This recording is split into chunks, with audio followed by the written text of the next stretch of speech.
João Vitor vem pra bola. Autorizada a cobrança. Falta pro Botafogo. Vai partir pra bola. Pé canhoto, levantou pra boca do gol. Pegou a área, saiu mal do gol. Veio o toque, é gol do Botafogo.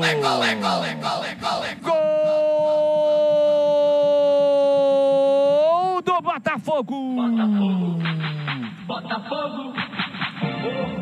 Alexandre Jesus tem a 20 estampado na camisa. O Botafogo vira o jogo. João Vitor levanta, pegou a área e sai muito mal do gol. E aí o Alexandre Jesus, que nem esperava, estava ali, só protocolarmente, a bola bate no corpo, no pé esquerdo e entra mansinha para o fundo do gol. A sorte começou a estar do lado do Guarani. Agora volta o Bugrão a ter aquela situação de má fase, de azar, de ruindade de alguns seus jogadores. Agora foi o Pegorari, tem crédito. É um jogador que fala, é um jogador que cobra todo mundo, mas agora foi mal.